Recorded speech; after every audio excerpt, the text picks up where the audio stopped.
बिस्मिल्लाहिर्रहमानिर्रहीम। अस्सलाम वालेकुम। कैसे हैं आप लोग? मैं उम्मीद करती हूँ आप बिल्कुल ठीक होंगे। अल्लाह पाक आपको हर तरह की बीमारी और परेशानियों से बचाए, आमीन सुम्मा आमीन। आज हम कुकिंग होम में कैरेमल खीर बनाने की रेसिपी शेयर करेंगे, जो कि बहुत ही टेस्टी रेसिपी बनकर तैयार होती है। इसको बनाना बहुत ही आसान है। कैरेमल का जो टेस्ट है वो खीर में बहुत अच्छा आता है, बस इसको बनाना थोड़ा सा ट्रिकी है। आप केयरफुल होकर बनाएंगे तो बहुत ही शानदार खीर बनकर तैयार होगी। तो चलिए देख लेते हैं ये सुपर डिलीशियस और सुपर इजी कैरेमल खीर हम किस तरह से बनाते हैं।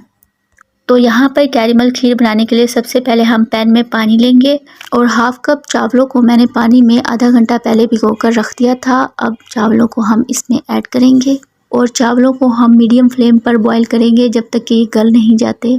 और जब ये चावल गल जाएंगे तो फिर हम इन्हें छलनी में निकाल लेंगे और इसका सारा पानी रिमूव कर देंगे और इसे ब्लेंडर में डालकर हल्का सा ब्लेंड करेंगे और फिर इसे साइड पर रख देंगे। कैरेमल खीर बनाने के लिए मैं यहाँ फुल फैट 1 लीटर दूध यूज़ कर रही हूँ और हाई फ्लेम पर हमें दूध में एक उबाल आने का वेट कर लेना है। और जब दूध में एक उबाल आ जाएगी तो फिर हम इसमें ब्लेंड किए हुए चावल ऐड करेंगे, जो हमने ब्लेंडर में डालकर हल्के से ब्लेंड कर लिए थे। इनको हम इसमें ऐड करेंगे और इस तरह से चावल ऐड करने से खीर बहुत जल्द बनकर तैयार हो जाती है। और अगर आप चाहें तो इस स्टेज पर आप कच्चे चावल भी ऐड कर सकती हैं। और अगर आप मेरे बताए हुए मेथड से बनाएंगे तो आपकी खीर मिनटों में बनकर तैयार हो जाएगी। लो टू मीडियम फ्लेम पर 15 मिनट तक हम खीर को पकाएंगे। चावल दूध में अच्छे से मिक्स हो गए हैं और एक गाढ़ा सा मिक्सचर हमारा बनकर तैयार हो गया है। तो इसी स्टेज पर हम इसमें कंडेंस मिल्क ऐड करेंगे। 1/3 कप मैंने इसमें कंडेंस मिल्क ऐड किया है। और अगर आपके पास कंडेंस मिल्क नहीं है तो इसी स्टेज पर आप मिल्क पाउडर दूध में मिक्स करके इसमें ऐड कर सकते हैं। और खीर को हम लो फ्लेम पर 10 मिनट के लिए रख देते हैं और यहाँ पर हम अपना कैरेमल तैयार कर लेते हैं। और पैन में हम हाफ कप चीनी लेंगे और 3 टेबल स्पून हम इसमें पानी ऐड कर देंगे।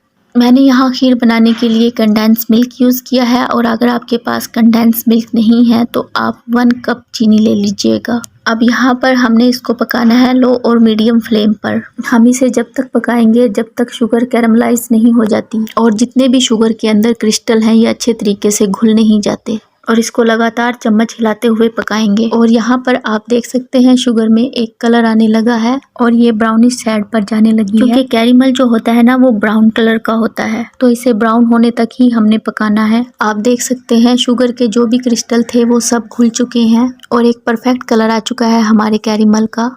और यही कलर हमें चाहिए है। और अगर परफेक्ट खीर बनानी है तो कैरेमल भी आपका परफेक्ट होना चाहिए। गैस की फ्लेम को लो करेंगे और 1/3 कप हम इसमें पानी डाल देंगे और ये नॉर्मल रूम टेम्परेचर का पानी है। और लगातार चम्मच हिलाते हुए हम इसको पकाएंगे जब तक कैरेमल और पानी अच्छे तरीके से आपस में मिल नहीं जाता। यहाँ पर आप देख सकते हैं इसमें कोई लम्स नहीं है, कोई क्रिस्टल नहीं है। कैरेमल हमारा बनकर रेडी है।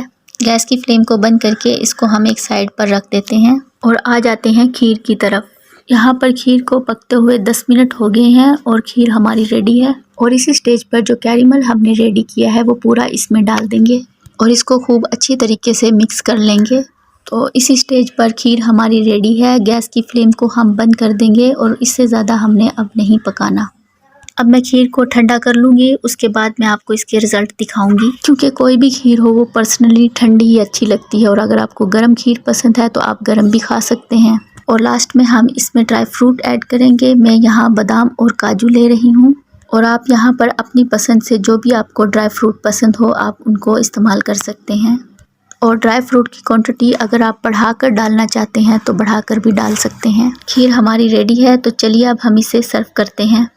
तो यहाँ पर आप देख सकते हैं super delicious super tasty caramelize खीर बनकर हमारी तैयार है। आई होप आपको मेरी रेसिपी पसंद आई होगी। वीडियो पसंद आए लाइक कमेंट सब्सक्राइब कर दीजिएगा। दुआओं में याद रखिएगा। अल्लाह हाफिज़।